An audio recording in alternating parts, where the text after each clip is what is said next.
Hello everyone, here are the latest market news on September 28, 2020.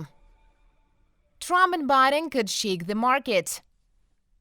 The Wall Street stock market closed higher on Friday in another volatile session, recovering some of the significant losses in the week thanks to the rise in technology stocks. The Dow Jones Index rose 359 points or 1.3% to close at 27,173 points. The S&P 500 rose 1.6% to 3,298, while the Nasdaq Composite rose 2.2% to 10,913. Despite Friday's gains, both the Dow and S&P 500 fell for 4 straight weeks, the longest losing streak since August 2019. The U.S. stock market could face even greater volatility this week as President Donald Trump and Democratic candidate Joe Biden begin their first pre-election debate on November the 3rd. Bookmakers still view the race as a sort of coin toss, although Biden currently has a modest lead in the polls. Piedmont seals supply chain deal with Tesla. On Monday, Australian Piedmont Lithium said it had signed a 5-year agreement with Tesla Inc. to supply high-purity lithium ore to the American electric vehicle maker, prompting an 83% rise in the lithium company. The initial 5-year agreement implies that Piedmont will supply about a third of its planned 160,000 TPA spodumene concentrate production from its North Carolina fields.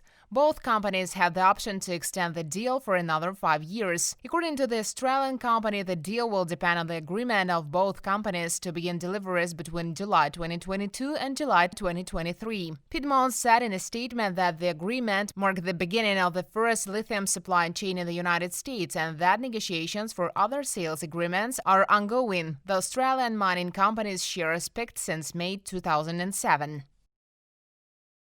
SoftBank delivers catering robot to Japan.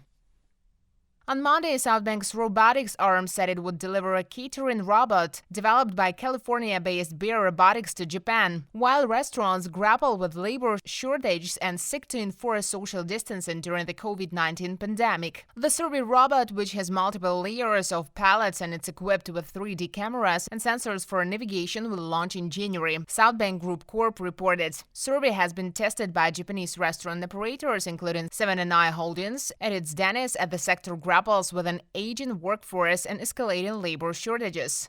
Survey will cost 99,800 yen, $950 per month, excluding tax on a 3-year plan. In 2018, the company announced the Wheeze cleaning robot, which uses technology from the Brain Corp portfolio company and has sold over 10,000 units worldwide.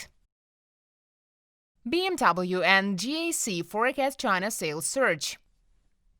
Officials said Saturday that Chinese automaker GAC and German BMW expect sales in China, the world's largest auto market, to pick up this year as consumption rebounds due to COVID-19 restrictions. Guangzhou-based GAC, which has partnered with Toyota Motor and Honda Motor, expects its annual sales and production to be positive, CEO Fan Xinjia said. The GAC has previously said it intends to increase sales by 3% in 2020. Jochen Galler, head of BMW China, said the automaker expects one-digit growth in China this year. Executive spoke at the 2020 Beijing International Auto Show. On the other hand, the CEO of Nissan Motors said it plans to launch a range of new vehicles to the growing Chinese market over the next 5 years, including electric vehicles, which could help the struggling Japanese automaker return to profit.